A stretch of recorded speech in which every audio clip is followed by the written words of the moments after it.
Cette jeune femme noire que vous voyez sur l'image raconte un témoignage vraiment poignant et édifiant. Honnêtement, ce genre de témoignage, c'est toujours les mêmes qui reviennent. On a entendu ça sur plusieurs vidéos sur YouTube. Également, Carl Zero en parle. Les victimes de ce genre de trafic et de réseau en parlent. Mais cette jeune femme noire raconte les choses dans un détail hallucinant et elle explique que ça s'est produit il y a 14 ans, en 2019, en 2020. Elle a porté plainte, elle et d'autres enfants, à plusieurs reprises, mais elle dit que c'est toujours la même chose qui revient. Il y a une corruption des juges, des avocats, qui font que en fait, ces personnes-là ne peuvent pas tomber. Elle explique que quand ça lui est arrivé, elle avait 14-15 ans.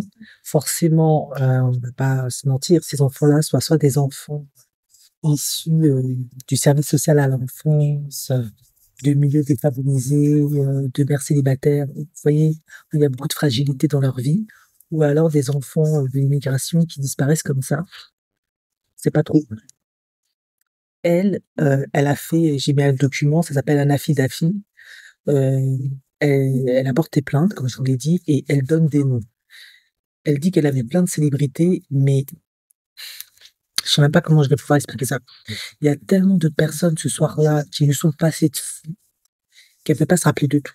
En revanche, elle s'en rappelle de 4, je crois. Vous avez qu'à regarder le document. Donc, je dis, mais ça, on n'est plus à ça près.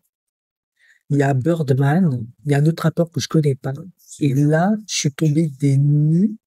Mais finalement, est-ce que c'est surprenant? Denzel Washington. Ça, par contre, mais moi, je pense que c'est tout à fait possible. Parce qu'on sait qu'à Hollywood, il y a des sectes. On sait que parfois, tu dois rentrer dans ces sectes, faire des bacheliers, pousser ta carrière. Et on sait que ces gens-là, bah, ils ont des croyances, au même titre que certains vont croire en Jésus, ou en Allah, au Bouddha, à la Mami Wata. Eux, ils vont croire à Baphomet. à- Voilà. Et du coup, il y a des rituels sataniques, c'est ce qu'elle pense, qui se mettent en place. Elle explique que bah, elle a été dans un réseau d'enfants où elle était souvent sollicitée pour participer à des freak-off. Mais en réalité, on dit freak-off, mais c'est pas des freak-off, c'est des rituels sataniques.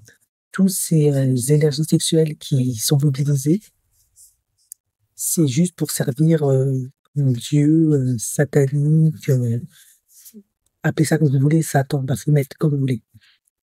Maintenant, je rentre dans le vif du sujet. Qu'est-ce qu'elle raconte? Elle raconte en fait que elle était là avec d'autres enfants à cette fête-là.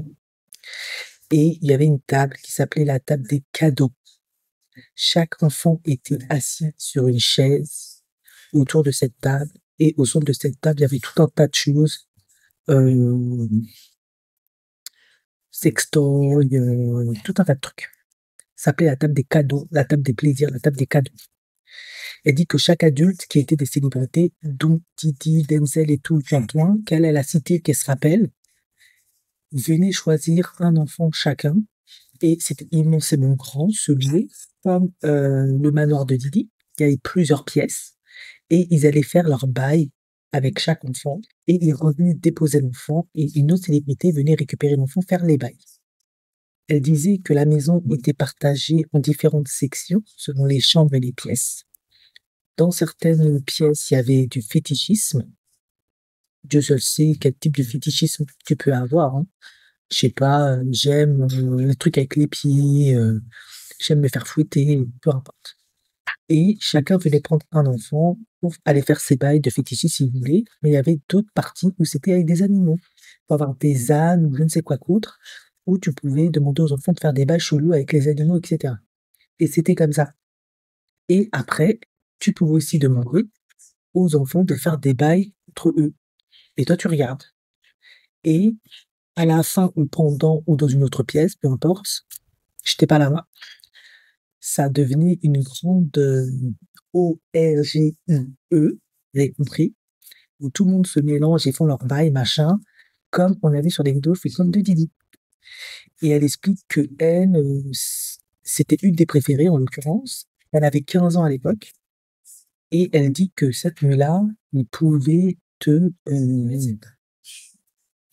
en fait, c'était nos limites. Tant que t'étais là, t'étais pas, t'étais pas capote, il pouvait Le fuck-off, ça pouvait durer toute la nuit. Il te passe, il te pose, il te repose, il te repose, comme un objet. Et elle raconte que ça a duré de nombreuses années. Elle a porté plainte à plusieurs reprises avec 12 enfants. Ça n'a jamais abouti. Ils sont protégés, etc., etc. Ça s'est passé pour elle il y a 14 ans. Elle avait 15 ans, 15, 16 ans. Moi, je trouve que c'est complètement plausible parce qu'on sait que Didi, Jay-Z, toute cette équipe-là, ils souffrent des petites jeunes, R. Kelly, touchant. Mais elle s'est rappelée que de ces quatre noms. Elle dit également que avant que cette affaire de Didi explose en 2021, elle était déjà au courant que ça commençait à mousser autour de lui. Et elle a aussi cité, elle dit, elle a pas cité dans sa plainte, mais elle dit que Oprah, elle aussi complice. Il y a plein de gens, en tout cas, qui sont dedans. Moi, personnellement, je la crois. Je sais qu'il n'y a pas de profil type, mais elle, comment je la vois, ça a l'air d'être une fille de ghetto qui semble pas venir d'une famille très structurée. Elle semble pas avoir beaucoup de protection. Oui, c'est le profil type que tu recrutes dans le ghetto. Ouais. Déjà, on sait qu'ils ne font pas que ça dans le ghetto. En effet, on a vu avec Epstein, il prenait des jeunes filles de bonne famille, tout à fait correctes, quoi. C'est chaud. Alors finalement, je me demande, est-ce que elle, ainsi que ses autres enfants, c'est pas eux qui font partie des témoins, parce qu'on dit qu'il y a plus de 135 témoins maintenant. Est-ce que c'est pas ces enfants-là? Après, elle a toujours dit qu'ils sont protégés. C'est-à-dire que si ça a pu durer autant d'années, c'est que forcément, un jour, ces gens-là, ils ont décidé que pour Didi, c'était finito.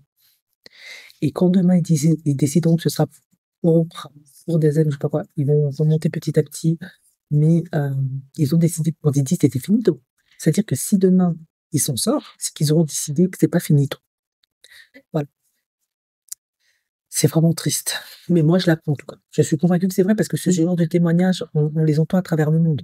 En Europe, en France et tout. Et je pense pas que tous ces enfants-là se connectent pour... enfin, bref. Moi, je la crois.